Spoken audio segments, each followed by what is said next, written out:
자, 또 다음 종목 가보겠습니다. 이번에는요, 유튜브 통해서 이석님께서 남겨주신 종목인데요. 효성첨단 소재 지금부터 보겠습니다. 자, 매수가를 확인해 보니까 40만 원에 매수를 하셨고요. 15% 가지고 계십니다.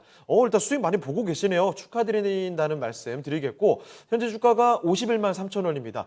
효성첨단 소재, 최근 주가 흐름 굉장히 좋습니다. 최근 한 달 정도만 봐도요, 주가 40% 정도가 올랐거든요. 지금 어제 오늘만 해도 상승세 계속 유지를 하고 있습니다. 장이 흔들리는 와중에도 이런 강한 흐름 유지를 해주고 있는 효성첨단 소재. 자, 그런데 이제 목표 주가를 어디까지 볼까? 이런 궁금증을 갖고 계시네요. 자, 살펴보도록 하겠습니다. 네, 이광무 전문가님, 효성첨단 소재 갖고 계신데 수익 보고 계시고요. 여기서 어디까지 더 볼 수 있느냐? 이런 질문인 것 같은데요. 네, 일단 수익을 축하드리고요. 예. 그리고 효성첨단 소재에 대한 언급을 제가 정말 많이 했거든요. 그렇죠. 제가 하나라는 그룹이 바뀐다, 효성이라는 그룹이 맞습니다. 바뀐다. 그룹 전체가 이제 완전 바뀐다고 말씀해 주셨어요. 네, 그래서 하나솔루션, 또 효성첨단 소재 비롯한 효성중공업, 효성TNE 이런 종목들을 같이 이야기를 드렸었는데 네. 효성첨단 소재에 대한 목표가 설정은 저도 지금 어려워요. 지금 50만 원대인데 제가 가슴에 손을 얹고 네. 단 한 번도 매도 신호를 드려본 적은 없어요. 항상 제가 기억하는 네. 것도 그렇습니다. 괜찮다는 말씀 드렸고 예. 이 종목이 사실 10만 원대부터 언급을 드렸던 종목입니다. 그때부터 계속 가지고 있었다면 네. 대단하네요. 실제로 제 주변에는 아직 가지고 있습니다. 아, 그래요? 그렇기 때문에 효성첨단 소재 좀 의미가 있는 종목이다라고 생각이 되는데 예. 저는 목표 가격에 대한 설정이 아니라 목표 시점 어느 때까지 효성첨단 소재에 대한 영향력이 있을 것인가. 네. 그러니까 모멘텀이 언제까지 봐야 되는가를 보시는 게 중요할 것 같아요. 효성첨단 소재는 여러 가지 사업을 합니다. 예. 기본적으로 타이어 코트 같은 이 안정적인 매출체가 있고요. 이 부분들은 유가 상승이라든지 경기 회복 사이클 그리고 이 자동차 산업에 대한 소비가 개선된다면은 예. 수요가 되고요. 이 실적을 바탕으로 해서 새로운 신사업에 대한 기대감까지 같이 보시게 되는데 일단 주력 사업이 될 수 있는 내용들이 지금 경기 업황이 개선되고 있어요. 네. 좋아요. 그런 상태에서 이제 신사업에 대한 포인트가 수소 에너지 사업에 대한 이야기를 건네드렸을 때 효성첨단 소재를 이야기 드렸어요. 정확히 말하면은 효성이라는 그룹이 바뀐다라고 말씀드렸어요. 효성이 네. 대대적으로 투자를 가장 먼저 했습니다. 그리고 효성첨단 소재라는 것은 아시겠지만은 탄소로 해서 이 수소 에너지 사업, 그러니까 수소에 대한 여러 가지 그 관리를 위해서는 탄소에 대한 소재가 또 필요하거든요. 네. 그런 측면을 본다면 지금 수소 에너지에 대한 사업 발전이 어디까지 가고 있는가?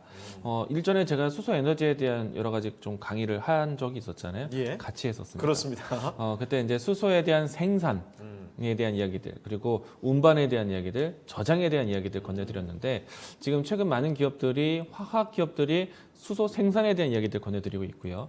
아쉽지만 우리 수전의 기술은 아직 크게 보편화되진 않았습니다. 예. 그리고 이제 부생 수소를 통해서 할 수 있는 일들이 있다 보니까 운반 체제에서 암모니아 운반법이라든지 다른 것들 그리고 이제 지금은 저장 기술에 대한 관심까지 높아지고 있어요. 예. 수소 발전 계획들이 계속 나오고 있기 때문에 이 모든 영역에 필요한 소재 중에 하나가 또 이제 효성첨단 소재가 하고 있는 소재 사업 중에 하나예요. 네. 그러니까 이 내용들이 이제 본격적으로 수소 사회, 수소 에너지가 구축되기 위해서는 향후 몇 년간은 아마도 이 산업에 대한 성장성이 더 커질 것으로 보고 있고요. 네. 적어도 이제 수소 스테이션이라는 것 적어도 수소 스테이션이라는 부분에 대한 모멘텀이 나온다라면은 우리가 수소차에 대한 본격적인 시장을 향후 한 3년 뒤로 보고 있거든요. 그때부터 이제 시장에 대한 보편화가 크게 이루어질 걸 보고 있기 때문에 그때까지는 이 종목에 대한 움직임은 살아 있다라고 생각합니다.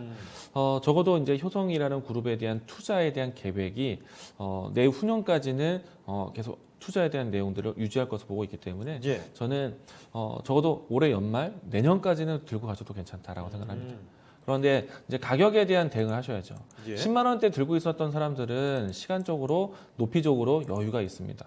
그리고 20만 원대 들고 있던 사람들도 이제 여유가 있어요. 네. 근데 이제 40만 원대는 지금 수익이 20% 이상 올라왔지만 주가 흐름상으로 봤을 때 40만 원대 위에서 50만 원대 올라온 것은 지금 이제 막 시작이 되었거든요. 예. 그래서 만약에 내려온다라면 수익이 사실 이 체감이 많이 떨어지게 될 거예요. 그래서 지금 늦지막하게 접근하셨던 40만 원에 접근하셨던 분들 같은 경우에는 단기 이평선에 대한 단기적인 수익을 챙기면서 앞에서 제가 얘기한 것처럼 거시적인 시장에 대한 환경이 좋다. 그러면 네. 언제든지 다시 들어가도 괜찮거든요.